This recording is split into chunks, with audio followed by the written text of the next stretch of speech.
Josh Roberts. Come on down. What's up, man? How are Florida's you? in the house. What's up, Josh? How you doing? Hey, buddy, how are you? How are you doing? Good. So, for those who don't know who you are, can you do a quick introduction of yourself? Yeah, I'm Josh. I own Airdocs Air Conditioning. It's a heating and air conditioning company. We also do dryer or duct cleaning, indoor air quality. Where are you located? Florida, Yeah, Vero Florida. Beach, Florida. Very cool. That's the jungle out there. Yeah, At least that's what they say. it's fun. Yeah, it's a very competitive market for sure. It is, yeah. So, share a little bit about yourself and kind of when you joined this world and Yeah, what did your business look like? Because you joined 2020, I believe, right? Yep. So what did your business look like before? What drove you to come in here? Honestly, I think we were growing, but it wasn't healthy.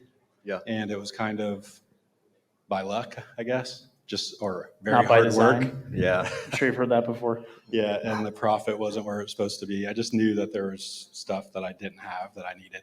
How long have you been in business? Since I started working for myself in 2015. Oh, yeah, 2015. Okay, so about 5 years before you joined Cedar Water. Yep. Okay, what did your company look like when you came in the first like service business live or whatever it was called at that point? We were at 1.5 million, making a little bit of money. I think our profit was like 4%. Okay. It was working, but it wasn't. Well, the great. fact that you knew it was 4% that says a lot about you as a business owner in general, because a lot of people are just P&Ls. I don't know what that is. Like There's some money in the checking account. Yeah. The one thing I knew to read was that very bottom line. The most important one at least, Yeah. so that's good. Awesome. And so 2020 comes, you got invited, you get referred here. How'd you get into this world? I think it was Tersh. Yeah. It was. Small Yeah. world. I It's think not a small world around you. Right. I think I He just reached out knows to him everybody. because I knew he was a member, and so I wanted to get some feedback from someone that was in it. And he had a bunch of good things to say, so I was like, I'm gonna try this out. Check this thing out. See what it's all about. So, how have you, since being in this world, or over the past couple of years, how have things changed for you, or have they changed, or what would you say? That changed drastically. So I was in the truck still before I came here. Yeah. I was just starting to try and get out, but I just didn't know how to make that transition. It's a tough transition, especially if you've been in it for a couple of years. You feel like it was always kind of pulling you back in, right? It's like Yeah. it's like a gravity thing. It's And always when pulling you're you back, technical, it's like your safe zone and you want to Yeah. hop back. It's easy to hop back in. right? Because Yeah. it's what you know. Yeah. The And- business owner stuff, the leadership and doing price books and all that stuff, that's foreign. So it's like, well, I'd rather just stay where I'm comfortable. Exactly. Yeah. Sometimes I know that I find that I'm guilty of a hero complex where it's a pat on my back if they need my support. So it's like, okay, oh, you can't figure it out? I got this. I'm going to take care of this. And so it's like an ego thing. And I'm like, all right, cool. You can't figure it out. I can. It wasn't until I had to just let them fail and be okay with failures, not complete failures, but giving them enough of a failure.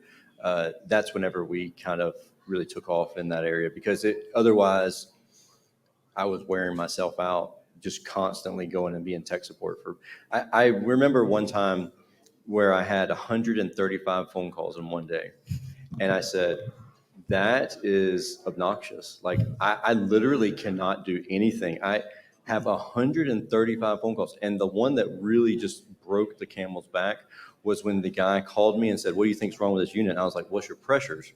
He said, I don't know. I'm not on the roof yet. And I was like, I want to reach to this phone and beat this tar out of you.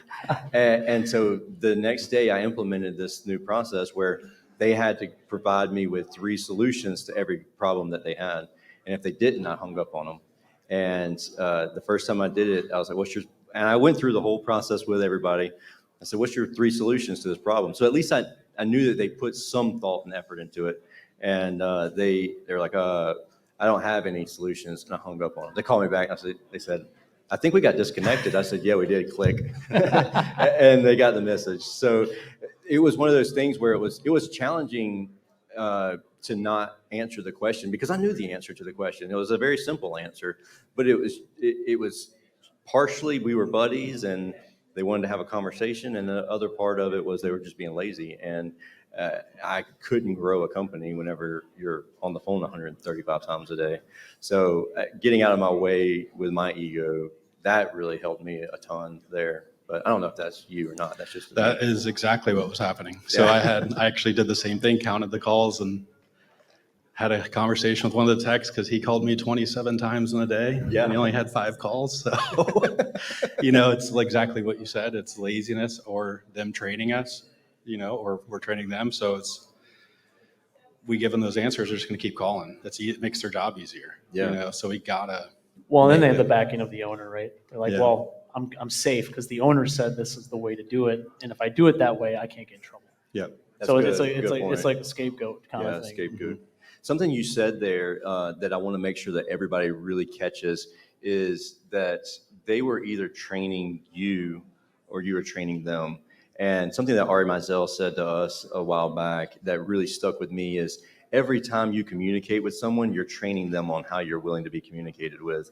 So if you're willing to take that 26 phone calls, then they're going to keep doing that every single time. Yeah. And that's a hard way. I mean, it's hard to transition that when that's what you're used to.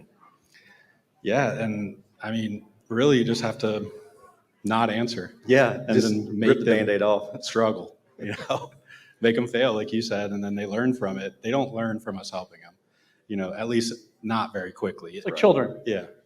They gotta need to learn on make their the own. mistake. How They gotta long skin did their it take knee. you to do that transition?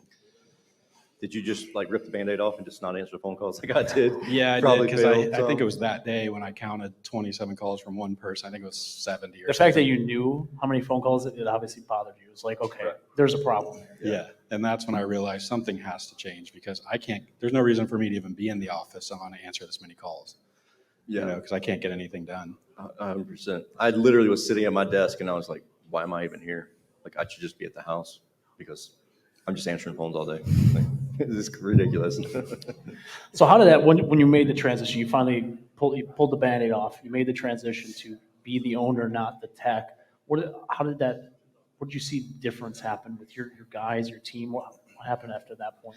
So the team really stepped up. It was weird for me because I was so used to collecting the money that it was really,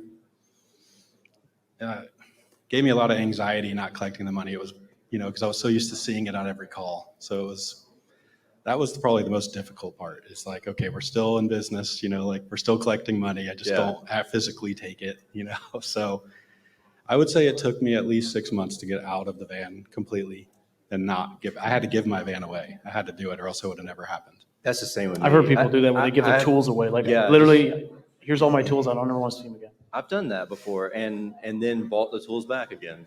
And then been like, why Gave the them hell away why am I running this call? Like, I have guys that could be doing this and give those tools away. It's a challenge for sure. Yeah, and I still have those challenges where I've given all my tools away. I still have my Vito bag, but it's empty with spider webs in it. So I'm like, man, I need to fill this up. But I don't want to because then it may. You know what's going to happen. Yeah. What happens is it turns into that one small Vito bag with like a fuel piece in it to sliding up underneath the backseat of the truck to, let me just run, catch this call real fast. And now I got a truck bed full of tools. Yeah, that's something I always thought was a strength. Being an owner was being good in the field, but I've heard other people say that it was something they regret, and now I'm starting to realize what they mean by that. Yeah, well, I think when Vince was up here, it was the same thing. Like, he didn't know anything about HVAC and plumbing, and that's kind of what I was asking him was that actually a good thing? Like, because you had to go find somebody else that was going to manage it, and you could not be tech sports. You had to find strong people to be a part of your company. Yeah. You couldn't just rely on, hey, Church is going to take care of that for me today because Church knows everything. Right. Although you do that for the podcast too. I so do know everything. He literally does. Do you foresee adding trades like plumbing or electrical or anything? Yeah, we are adding electrical now, just You are. going through the licensing. Should have it in about a month or two. Oh, okay, cool. Nice. That's really interesting. So how because obviously we've talked and I know a little bit about you, but the Florida market is notorious for having very chucks. cheap. Yeah, cheap. Literally got guys will throw an air conditioner back. They're going to give it for beer money. Yeah. How do you compete against that? Yeah, how do you compete and then make not make 4%, but make a decent profit where it's actually like a buildable business? It's really implementing everything that CEO Warrior taught us, just the processes, building value, just great service from start to finish. Yeah. Because a lot of, we're at the same closing rate we were when we sold stuff for cheap, because we were cheap when we started too. And it's just Was that really cheap just because that's what the market was, and it's Yeah. like, hey, we're going to be like in the market range, but don't want to be too. It's kind of that thing, like, well, I don't want to be the highest, I don't want to be the lowest, right? Before you get coached, like it's okay to be the highest. Yeah, It's like, well, I'm going to be somewhere in the middle exactly. because it's That's like what the I did. comfortable middle, right? I worked for older companies that were doing things from still the 80s or 90s. So that's what I knew. And I just said, I know what their prices are. It'll be like $10 cheaper. I think that's how we all did it. Yeah. That's So- awesome. And then that's not you today. No. So we are the most expensive by far, but our quality is unmatched. How do you, I asked Vince this earlier, but do you have any technicians that you've kind of brought on and they just couldn't get into that? Like, I can't charge that much money. They don't understand overhead, or they don't understand the building the value aspect of it. Yeah. So that was a big problem for us, but we started using their one man in a truck exercise. So they come up with their own pricing. And that's that's part of our onboarding. Okay. So when everyone does that, there's only been one person that came out cheaper than us. Really? So they have 100% confidence in our pricing after that. Interesting. So That's do you ever find that you have to go back and do that again? Yeah, so that's where I have failed recently, that I actually said I need to start doing this quarterly. I feel like I do the same thing where we just forget how much it costs to do things. Yeah. Whenever, especially if I Well, it's ever because give- they're getting feedback from homeowners like, oh, it's so expensive. That's twice as much as the last 3 companies that gave me a bid. And they start not believing, like, well, maybe we are too expensive, right? Because it's like that. You constantly hear it. You think, we are too expensive. But then as soon as you do the exercise, you're like, oh, now I remember why. All the things we have to pay for, all the nice benefits that I get to have as an employee that go into that pricing. Exactly. I think it's just they see the revenue, and that's all they really see. Yeah. And then they're thinking, I make whatever it is, and the rest is his. You're a bazillionaire. Yeah, You're Jeff exactly. Bezos to them. And I was guilty of that as a technician. Maybe not 100%, but I was thinking pretty much the same thing. Yeah. That's awesome, man. So what does revenue look like at the end of 2022? So 2022 was, I think we signed up in 2020. That's what it the was? sheet said. Yeah, so we were 1.5 when we signed up. The next year we did 2.2, and then we did 4.4 the year after. That's awesome. So triple the growth in 2 Yeah. years. That's awesome. And then we're on track for 7 this year. Wow. That's what's up. That's awesome. It's funny when you start getting the processes and stuff, you get it, the foundation there, everything just blossoms. Yeah. It's like being really good at a really good gardening. You plant everything the right way and it blooms. Yeah, and building in your people, making sure they're on the same page with the one man in a truck, and then so they're confident in the price, and then building them up, and them just loving the company and everything is done for them. We supply all the tools and all of that stuff. So you mentioned loving the company and that community that you've built there. Is there ever a time where you brought somebody on that was quickly spoiling things or could potentially have spoiled things? Yeah, I had to get rid of one of my friends because of that. That's tough, Yeah. especially if it's a friend Yeah. and it's somebody that you've known for a long time. And that was tough, but eventually I was able to do it. I should have done it much sooner, but That's usually, I hear that a lot. It's usually what it's like. You knew in your gut probably months or years before that this needs to go, but you try to make it work. yeah, and You try to make it work. I can train them. I can make them better. I can get them on board, and then it just never happens. yeah, or it's very temporary. Yeah. I had a brother like that one time. Yeah. Should have fired him 12 years ago. No, I'm just kidding. Cool. Is there anything, this is the last question that we'll ask. Is there anything that was just something that you regretted doing in business, in general in business? And how did you overcome that, if you did? The biggest thing that really still drives me nuts today is whenever I go back and look at our old invoices and I see what we used to charge, and Oh, yeah. then I realize why it took so long to get to 1.5 is because we never charged what we should have. Right. back then we were the cheapest. Yeah. And we still got called expensive, so that was the weird part to me. That is wild. But that's really the only thing I still look at today when I'm looking at an old install. When I'm talking to a customer, I look at that invoice. I'm like, I cannot believe I did that.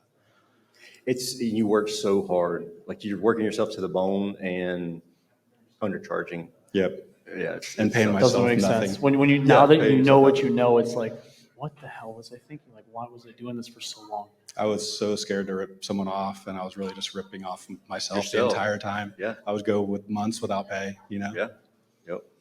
Awesome, Getting there. Josh. We appreciate you sharing. This was awesome. Yeah. We really Appreciate you having me. Yeah, man. Absolutely. Cool, man. Thanks, Josh. You're welcome.